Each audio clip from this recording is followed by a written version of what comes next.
Hello friends, let us now learn some important points about heteropolysaccharides or also called as heteroglycans. These heteropolysaccharides include mucopolysaccharidosis saccharides also called as glycosaminoglycans. So these mucopolysaccharides or glycosaminoglycans, they are unbranched structures. They are actually a disaccharide repeat units of amino sugar and uronic acid. So if you see, the amino sugar and uronic acid form a disaccharide units, and these are joined together to form the mucopolysaccharides. These mucopolysaccharides have negative charge, so they repel each other, thus resulting in slippery consistency of mucus. Slippery consistency of mucus is due to their negative charges. Then,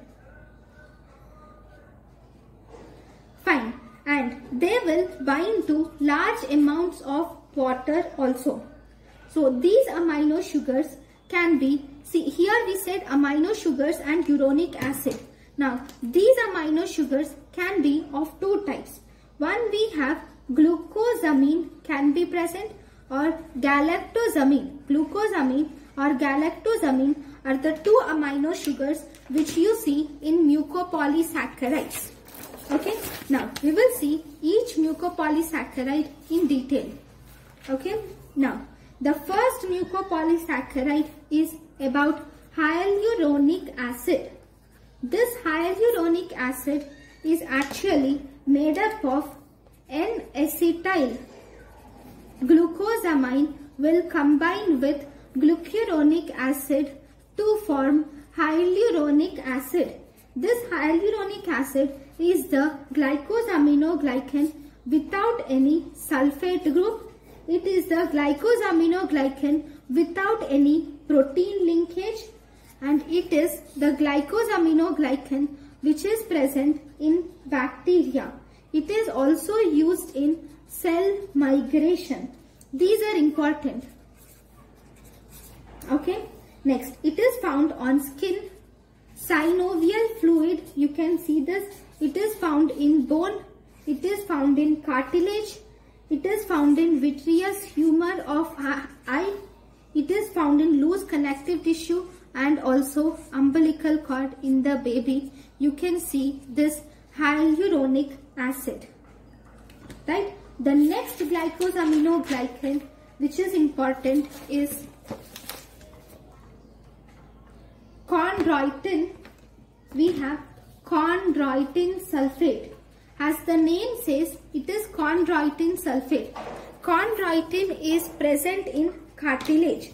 So this is the glycosaminoglycase which is mostly involved in cartilage, and it is helpful in compressibility of cartilage.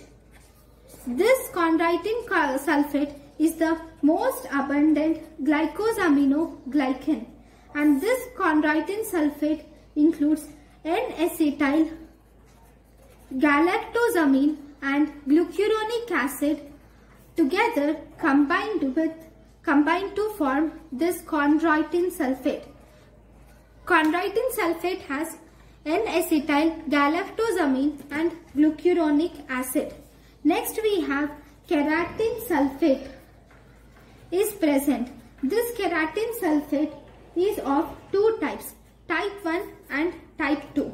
This keratin sulfate is mainly made up of N-acetyl glucosamine and galactose. Okay, this keratin sulfate is the glucosaminoglycans without any uronic acid subunit. It has N-acetyl glucosamine and galactose. It does not have uronic acid. Because this is a keratin sulfate, type 1 is present in cornea, and it is responsible for the transparency of cornea. whereas type 2 is present in cartilage. Okay, this is about the keratin sulfate. Then the next glycosaminoglycan is heparin. This heparin has, here glucosamine will combine with ioduronic acid to form heparin. So this is the glucosaminoglycan with anticoagulant action. Obviously, heparin is used in anticoagulation and it is an intracellular glycosaminoglycan is heparin. So if you see, this heparin is present in mast cell granules. This heparin is seen in mast cell granules. Then the next glycosaminoglycan is heparan sulfate. The next one is heparan sulfate. This heparan sulfate contains glucosamine with glucuronic acid. It contains glucosamine with glucuronic acid.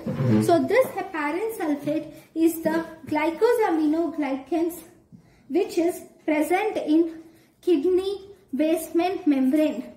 That is, in renal glomerular membrane or kidney basement membrane, we see this heparan sulfate. It is also present in skin. Then we have dermatan sulfate. Then this dermatan sulfate includes, it has N-acetyl galactosamine, or it has ioduronic acid or glucuronic acid.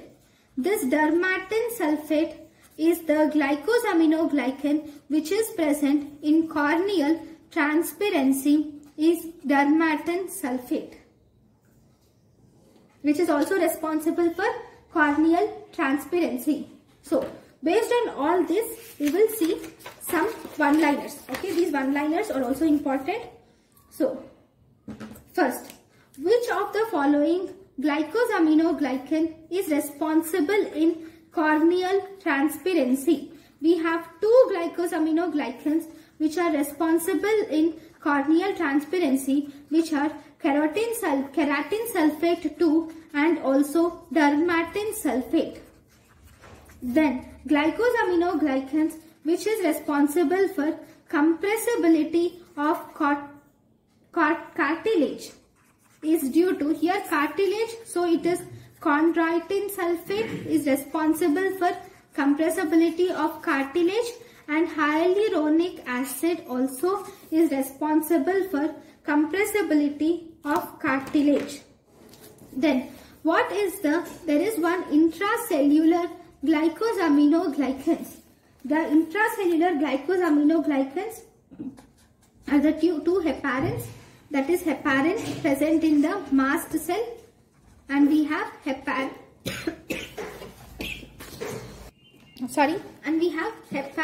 sulfate.